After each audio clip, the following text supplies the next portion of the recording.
Bulletin کا باقاعدہ آغاز کریں گے۔ وزیراعظم شہباز شریف نے کہا ہے کہ نواز شریف کی تعمیراتی سیاست نے سازشی سیاست کو دفن کر دیا۔ قائد نون لیگ کا سب سے بڑا کارنامہ ملک کو ایٹمی قوت بنانا ہے۔ ایٹمی قوت کی بدولت مارکہ حق میں کامیابی ملی۔ وزیر اعلیٰ پنجاب نے گجرانوالہ کے عوام کو تاریخی منصوبہ دیا۔ ستھرا پنجاب پروگرام قابل ستائش ہے۔ وہ گجرانوالہ میں تقریب سے خطاب کر رہے تھے۔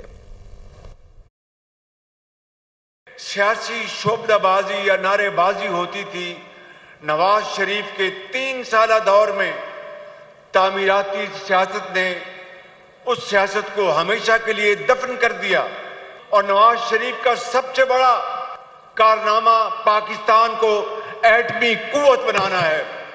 اور اگر پاکستان 1998 میں اگر ایٹمی قوت نہ بنتا تو پھر یہ جو جنگ ہوئی مئی میں اس سال، اس وقت حالات بالکل مختلف ہوتے۔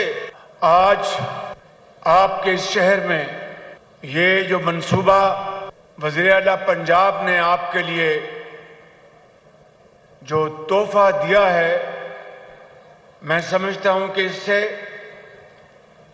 پورے اس ضلع کی تقدیر بدلے گی۔ اور اسی طریقے سے جو یہاں پہ ستھرا پنجاب کے حوالے سے جو کام کیا جا رہا ہے، وہ انتہائی نہ صرف لائق ستائش ہے بلکہ صحت کے حوالے سے میں سمجھتا ہوں کہ اس سے بہتر قوم کی خدمت کوئی اور ہو نہیں سکتی۔ اگلے 3 سالوں میں مینڈیٹ جو اس حکومت کا ہے، ہم مل کر جب دن رات کام کریں گے، محنت کریں گے نواز شریف کی لیڈرشپ میں، آج سے 3 سال بعد اگلے انتخابات میں جو نتائج آئیں گے وہ اللہ تعالیٰ کے فضل و کرم سے انتہائی خوشگوار ہوں گے۔ جبکہ وزیر اعلیٰ پنجاب مریم نواز نے کہا ہے کہ ڈیفالٹ کی خواہش رکھنے والوں کو منہ کی کھانا پڑی ہے۔ پاکستانی معیشت ڈیفالٹ سے نکل کر مستحکم ہو چکی ہے۔ میاں والی اور گجرات سے تعلق رکھنے والوں نے کچھ نہیں کیا۔ خیبر پختونخوا میں 12 سال سے پی ٹی آئی کی مسلسل حکومت ہے، لیکن وہاں پر کوئی ترقی کا کام نظر نہیں آیا۔ کے پی کھنڈر کا منظر پیش کر رہا ہے۔ وزیر اعلیٰ اڈیالہ کے باہر بیٹھنے کے بجائے صوبے کے معاملات دیکھے۔ پاکستان آج ڈیفالٹ ہوگا یا کل ڈیفالٹ ہوگا؟ آج 1.5 سال کے بعد پرائم منسٹر ڈیفالٹ سب کو بھول ہی گیا ہے کہ ڈیفالٹ بھی کوئی ایک ایسا خوف تھا جو پاکستانیوں کے سر پہ طاری تھا۔ آج اگر بات ہوتی ہے تو کیا ہوتی ہے کہ پاکستان سٹیبلائز ہو رہا ہے۔ ایٹم بام سے لے کے موٹر وے تک ہر قدم، ہر کام اس پہ محمد نواز شریف اور محمد شہباز شریف کا نام لکھا ہے۔ میں میاں والی گئی تو میاں والی ایک کھنڈر سے زیادہ کچھ نہیں۔ آپ گجرات جا کے دیکھیں، بارش ہوتی ہے تو 5 فٹ پانی کھڑا ہو جاتا ہے۔ پرائم منسٹر، آج گجرات میں 30 بلین کا کام ہو رہا ہے جس سے پوری سیویج اور ڈرینیج لائن جو ہے وہ نہیں پڑ رہی ہے۔ 12 سال ان انٹرپٹڈ حکومت، لیکن آپ خیبر پختونخوا جائیں، کھنڈرات کا منظر پیش کرتا ہے، آثار قدیمہ کا منظر پیش کرتا ہے۔ یہ جو چیف منسٹر ہے اس نے پوری اپنی صوبے کی مشینری لے کے وہ اڈیالہ جا کے بیٹھا ہوا ہے۔ اس کو اڈیالہ کے بجائے جا کے ہسپتال میں بیٹھنا چاہیے کے پی کے اور دیکھنا چاہیے کہ مریضوں کے ساتھ کیا سلوک ہو رہا ہے۔ وہ اڈیالہ کے سامنے جا کے بیٹھا ہے۔ وزیر اعلیٰ کی کرسی کا مذاق بنا کے انہوں نے رکھ دیا۔ وزیر دفاع خارجہ آصف نے کہا بانی پی ٹی آئی بھارت سے جنگ کے دوران بھی غلط زبان استعمال کرتا رہا۔ سیاست کریں لیکن ملک دشمنی نہ کریں۔ D G I S P R نے محتاط جواب دیا۔ ان کے صوبے میں شہادتیں ہوتی ہیں، یہ جنازوں میں نہیں جاتے۔ دہشت گردوں طالبان کی حمایت نہ کریں، انہیں بھتہ نہ دیں۔ بانی پی ٹی آئی کی بہنوں نے بھارتی میڈیا سے جو باتیں کی، کیا کوئی پاکستانی کر سکتا ہے؟ وہ سیالکوٹ میں خطاب کر رہے تھے۔ عمران خان کیوں نہ بولا اس وقت جنگ کے دوران بھی فوج کی قیادت کو جو ہے نشانہ بناتے رہے، ان کے متعلق غلط جو ہے زبان استعمال کرتے رہے۔ اپنی شناخت جو ہے انہوں نے تبدیل کر لی ہوئی ہے، وہ پاکستان دشمن کی شناخت ہے ان کی۔ D G I S P R نے تو ہے محتاط زبان استعمال کی ہے۔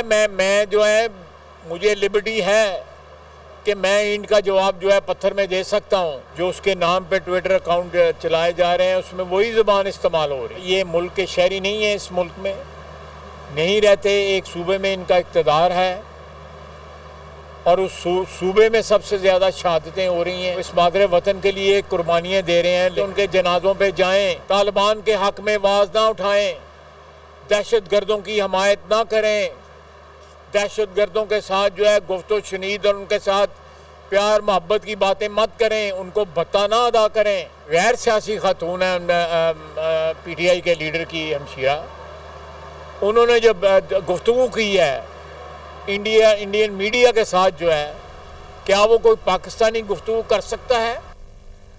سینئر وزیر سندھ شرجیل انعام میمن نے میڈیا سے گفتگو میں کہا ہے کہ بدترین حالات میں بھی پیپلز پارٹی نے کبھی اداروں کے خلاف بات نہیں کی۔ حکومت نے بانی پی ٹی آئی سے بہنوں کی ملاقات کروائی۔ انہوں نے انڈیا کے میڈیا کو پاکستان کے خلاف انٹرویو دیا۔ اس شخص نے جھوٹ بول بول کر اپنا بیانیہ بیچا۔ وہ اداروں کے خلاف بات کر رہا ہے۔ آئی ایس پی آر کا بیان بانی کے ٹویٹ کے جواب میں تھا۔ ماضی میں جو پیپلز پارٹی کے ساتھ ہوا، آج تک پاکستان کی ہسٹری میں کسی کے ساتھ بھی نہیں ہوا۔ ساری پولیٹیکل پارٹی جتنے بھی نام لے لیں، واحد پولیٹیکل پارٹی تھی پیپلز پارٹی جس کی پوری لیڈرشپ شہید ہو گئی۔ اس کے باوجود کبھی آپ نے سنا کہ پیپلز پارٹی طرف سے کوئی ایسا کام کیا گیا ہو کہ کبھی اداروں کو اس طرح نشانہ بنایا گیا ہو؟ وہ شخص جو کہ اداروں کو نقصان پہنچائے، وہ شخص جو اداروں کے سربراہوں کے خلاف پروپیگنڈاز کرے اور اس کے خلاف گھناؤنی سازشیں کرے، اس کے لیے انٹرنیشنلی فنڈنگ ہوتی رہے۔ یہ سارے اکاؤنٹ جو باہر چل رہے ہیں، یہاں میں بات کیوں نہیں کرے وہی لوگ؟ آئی ایس پی آر کی طرف سے جو بیان آیا وہ اس عمران خان کے اس ٹویٹ کا ایک جواب تھا۔ دوسرا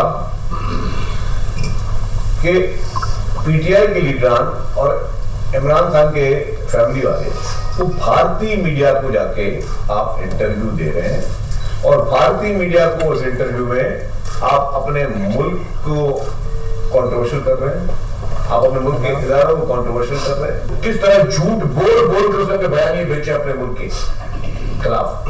کبھی کہا کہ سائفر دی بیرونی سازش ہے، پھر جس ملک کے آپ پہ الزام لگایا گئی تھی بیرونی سازش ہے، اسی ملک میں اپنے جو ہے لابیسٹ مقرر کر رہے پیسے دے کر۔ یہ کون سی منافقت چل رہی ہے؟ یہ کون سی سیاست ہو رہی ہے؟ چیئرمین پاکستان علماء کونسل علامہ طاہر محمود اشرفی نے کہا ہے کہ معرکہ حق میں شکست پر بھارت اپنے زخم چاٹ رہا ہے۔ مسلح افواج کے خلاف بات کرنے والا پاکستان کو کمزور کرنا چاہتا ہے۔ پوری دنیا میں سپہ سالار اور پاک فوج کو پذیرائی مل رہی ہے۔ ہم اپنے اداروں اور عوام کو دہشت گردوں کے رحم و کرم پر نہیں چھوڑ سکتے۔ افغانستان اپنی سرزمین دہشت گردی کے لیے استعمال نہ ہونے دے۔ پاکستان کو اللہ تبارک و تعالیٰ نے مئی میں بہت بڑی کامیابی دی، پوری دنیا اس بات کی گواہ ہے۔ ہندوستان جو اپنے زخم چاٹ رہا ہے، اس وقت اس فوج اور اس کے سپہ سالار کے خلاف مہم چلانے والوں کا مقصد ایک ہی ہے کہ پاکستان کو کمزور کیا جائے۔ افغانستان کا مسئلہ ہے، دہشت گردی کا مسئلہ ہے، معاش کا معاملہ ہے۔ ہم یہ کہہ رہے ہیں کہ آپ کی سرزمین سے پاکستان کے اندر دہشت گردی نہیں ہونی چاہیے۔ ایسے عناصر کا جو ہندوستان کی ایما پر یہ سارا کچھ کر رہے ہیں، عالمی دنیا کی ذمہ داری ہے کہ وہ فلسطینیوں کو ایک آزاد خود مختار فلسطینی ریاست کو تسلیم کرے، فلسطینیوں کے پشت پر کھڑی ہو، جس کا دارالخلافہ القدس شریف ہو۔ آگے بڑھتے ہیں۔ بانی پی ٹی آئی سے ملاقات کی اجازت ہو تو حالات بہتری کی طرف چلے جائیں گے۔ Chairman P T I barrister Gohar نے کہا ہے کہ ملک کا دفاع اہم ہے۔ پی ٹی آئی کا بیانیہ کبھی ملک دشمن نہیں تھا اور نہ ہی ہوگا۔ ریاستی ادارے اور سیاسی لوگ ایک دوسرے کو ذہنی مریض کہیں یا خطرہ سمجھیں، یہ تو افسوسناک ہے۔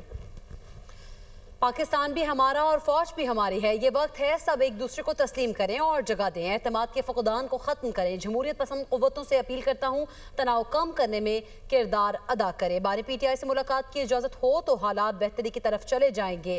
Chairman P T I barrister Gohar نے کہا ہے کہ ملک کا دفاع اہم ہے۔